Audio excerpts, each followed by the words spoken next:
took the engine out, replaced the engine. Before I put the motor back in, what I did was I took the automatics out, put the standard shift in it as well. So I sent the computer out, had it reflashed for, the standard stuff, and had the skim removed. So that's first off. And once I got the engine in place, cranked it up, ran smooth, was still for 10, 15 minutes, just sitting here in my garage, sitting here and idle. And then all of a sudden started getting a code open circuit for number 6. That's the issue I'm dealing with right now still. Okay, but since then, the company I had re-flashed the computer, they sent me another one. They had the parameters from when I sent it to them. And so they sent me another one. They said, we'll refund your money if it doesn't work. You send it back to them. I put it in, same thing. On that computer, it started open circuit number 5 and number 6. And I said, well, shoot. I went back to the original computer, and I said, well, it's just open circuit number 6. That's where I'm at right now. I'm trying to figure out. I've been through. I've redid all the grounding to make sure the contacts are really good on the body and the frame. I mean, not the frame, but the motor between the battery. So the battery has 2 leads come out, one to the engine, one to the firewall. So I kind of went through all those, wherever it's grounded at, and then the one that grounds the hood to the body and the engine. It's all connected with that braided looking strap. I did all those, redid all those as well. But what I have tested is the circuit coming out of the ECM. I'm not getting a signal coming out of the ECM. I did that by using a regular test, just a regular light test. Okay. Hooked it up to the positives and stuck it in the probe where the signal's coming out of the computer, going to number 6, which is the number 12 slot, and no signal coming out of there. I tested the other cylinders to make sure that I was testing it correct, and I'm getting the flashing signal with my little test light. So I know the method works, but I'm not getting the signal coming out of the computer going to the injectors. So wait. I did replace the injectors. Okay. But I swapped them all around, and still the same issue. So let me make sure I understand this correctly. Is it just number 6 that's not getting a signal, or all the injectors? That's the only code that I'm getting is number 6. Yes. Okay. Does the engine start and run? I'm sorry. Oh, it starts and runs fine. Well, I shouldn't say run fine. It's rough.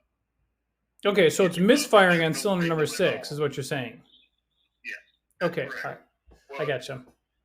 I don't think I'm getting a signal to my injector over there. And you said, well, all right. So you said you don't think so, but didn't you just say a moment ago that you checked for a signal with a test light? Is that what I heard? That's right. That's right. And there was no signal going from the PCM to the number 6 injector. Is that correct? No, that's correct. Okay, and you checked all the signals the same way with a test light, and everything is working like you understand, except for cylinder number 6. Is that correct? That's correct. Okay. All right. And your question to me is what?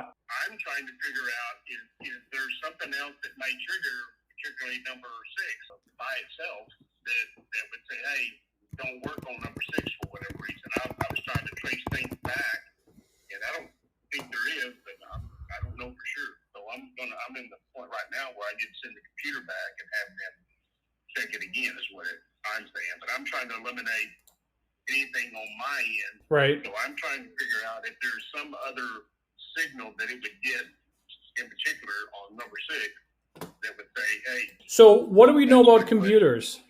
Garbage in, garbage out. Right? Yeah. So I don't know a whole lot of it, but I do know, and I watched the video of the guy that said, hey, you don't have to have all these fancy things. This is how you test the circuit to find out if the signal's coming out of the computer, and that's exactly what I did. And okay. I'm trying to figure out if there's something coming into the computer that signal's not getting made somehow. That's what I'm asking. Yeah, no problem. So I'm definitely happy to answer that. And so the answer is crankshaft position sensor signal, or the camshaft position sensor signal, or a synchronization between the two sensors or signals. The camshaft sensor and the crankshaft sensor. Well, both. Because I've replaced the crankshaft sensor. Obviously, I had to with the standard transmission, right?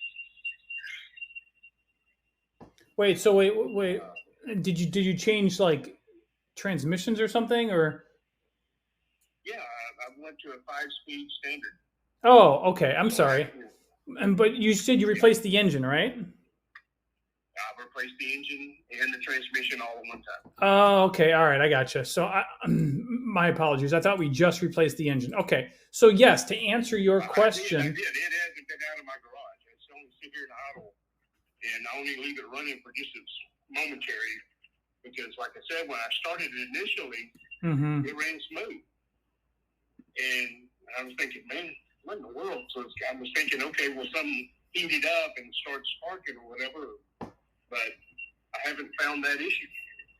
So right, I took the wiring harness out 100% and checked it over, and then rewrapped it and put it back in place. Let's talk about this transmission real quick. We went from a torque converter to a flywheel, or a flywheel to a torque converter, or really, that's right, torque converter to a flywheel because now it's manual. That's right. Okay, right. And the crank sensor is on the transmission bell housing, right? That's correct. And it's reading the new flywheel. Yeah, it appears to. I mean, didn't seem to be an issue with all the rest of the cylinders. That's kind of why I was, I guess, saying that. When it comes out for across the board, if that was an issue, or why would it single out number 6? It's probably, I would think it's probably maybe affecting all cylinders. That would be my guess. But you're only getting a cylinder 6 misfire. That's right, because it sits there and it's just like a really rough throttle, like a throttle body screwed up. Right. But the code, when I plugged the computer, it says open circuit on number 6, and sure enough, I put a little anode light on it, a test light, and the rest of them are flashing, but number 6 is not flashing. Right. So anyway, to answer your question, I'm gonna answer your question and give you the information that you're looking for. Okay.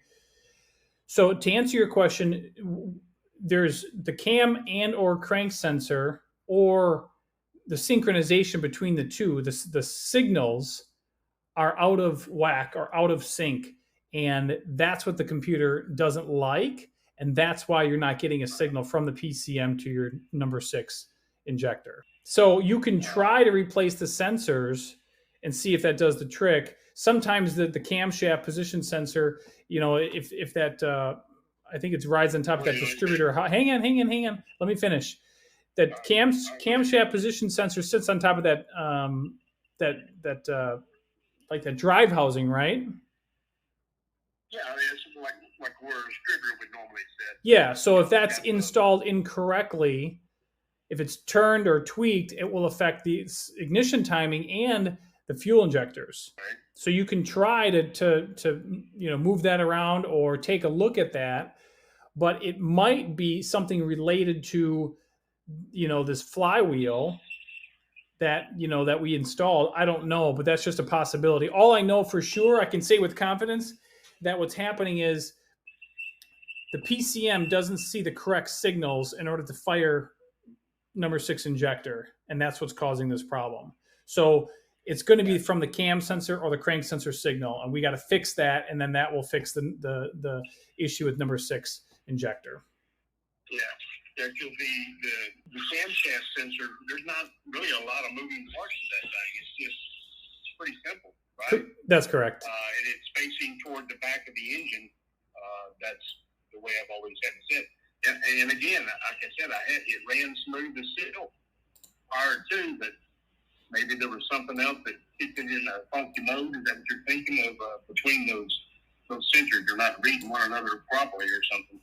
Well, yeah, they're out of sync. That's probably what's happening. Maybe I'll replace the crank sensor just to kind of see if there's something oddball going on there. That's correct. There's no removing it and resetting it or anything like that. Like I said, it's brand new. Yeah. It's pretty cheap replacement. But, right. The cam sensor, is that something that's commonly replaced as well, or just maybe just out of position? Yes, it does go bad quite often. Thanks for calling, sir.